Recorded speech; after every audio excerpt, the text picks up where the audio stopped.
Right, welcome to the Coventry Music Museum. Thanks very much for coming. Welcome to this lottery funded sounding off event. And welcome Danny Ansell! Oh, and Radio Plus listeners, hi guys, welcome to you guys too. Right, we always start off with a broad question. The very first question is quite a general one. So how did you first get into music? My family's very much into music, so started from a very young age. And most of them are here today. So you're going to give us a shout. The Ansell family, brilliant. I grew up listening to the Beatles.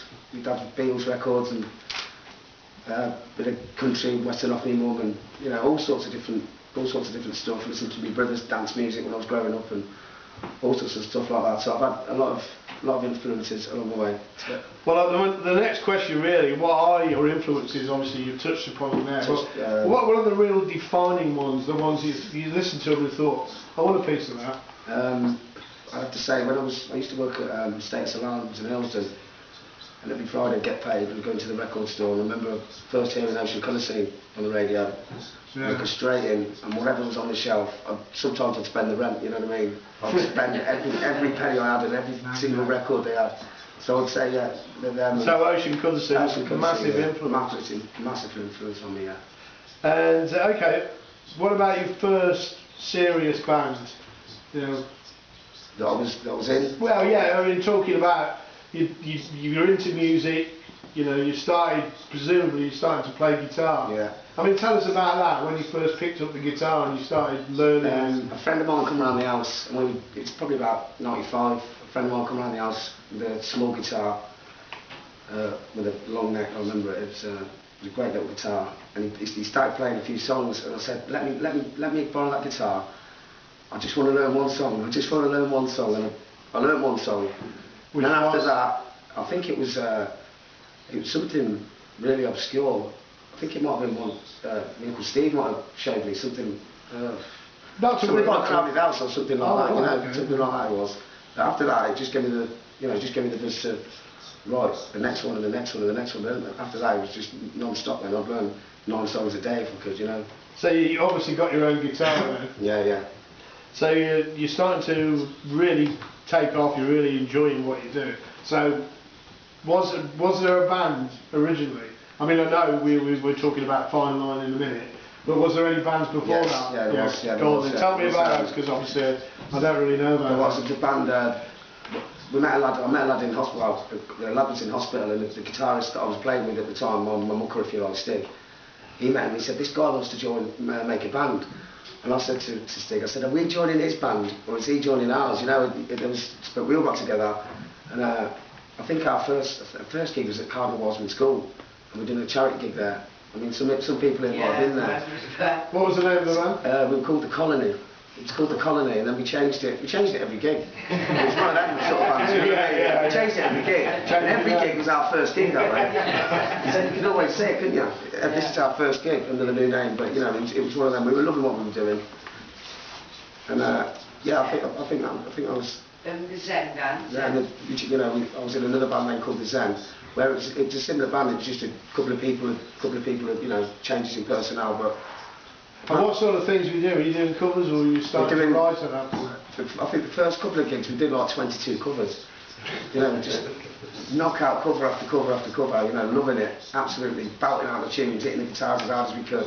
Just loving it. Turn the mic up, turn the guitars up, turn the amp up. Everything loud. Everything loud. And there was no light and shade in them days. It was just let's go full throttle.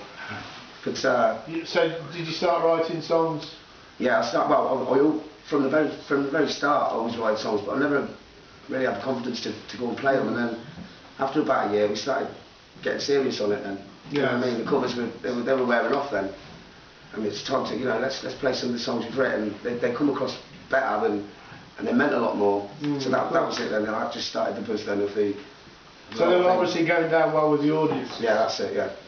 So what came after that? I'm just wondering if we were coming up to Fine Line yet, or is there something?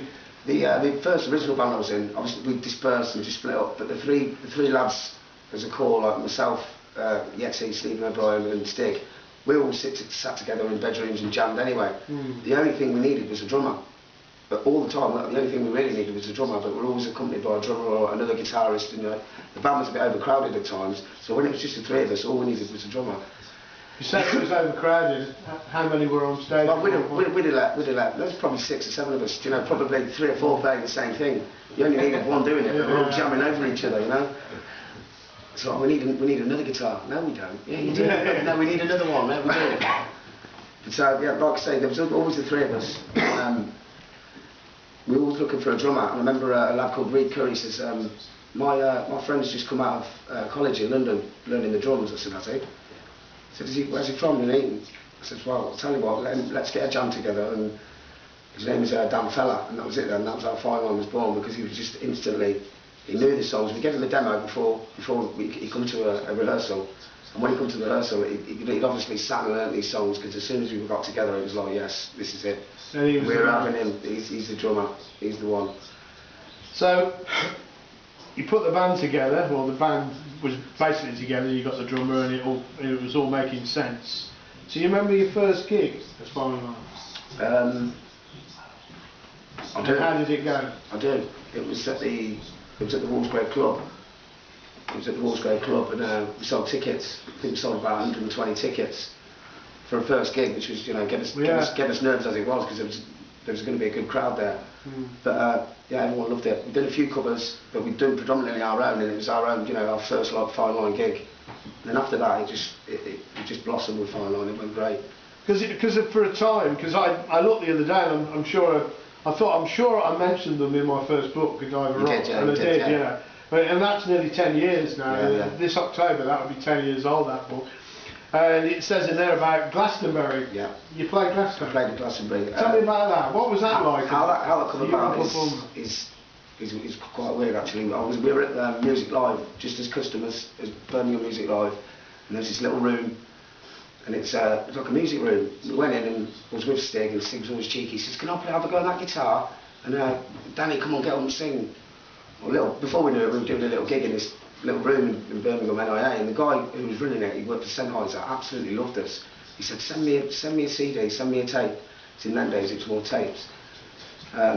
So we done that, and he then entered this tape into a competition for us without us knowing, and then phoned us up and said, by the way, that tape you gave me, I entered it into a competition, by the way, you've won. I said, what do you mean? He says, yeah, you've got to go down to Bristol and you're in a competition.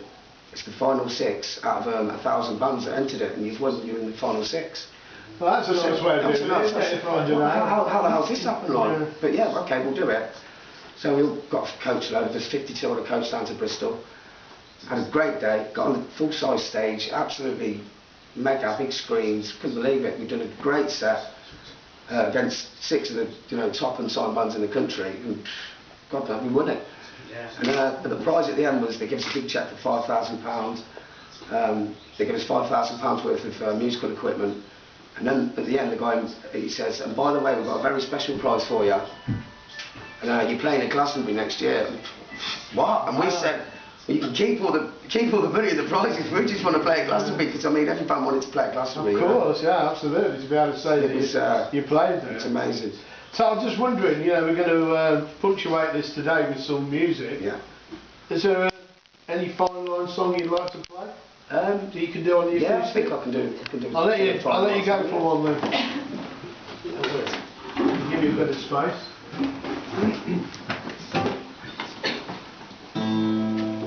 This is a song, it's called Lemonade Wage. To all the losers and the doubters, the quiet and all the shouters, you were rock and roll stars. Sitting here in bedsit land, wondering what I've done. Got an empty wallet, and I've got nowhere to run. Lost without your wisdom, without your thoughts. I'm still chasing away a couple of thousand lost. Hey, you were rock and roll stars.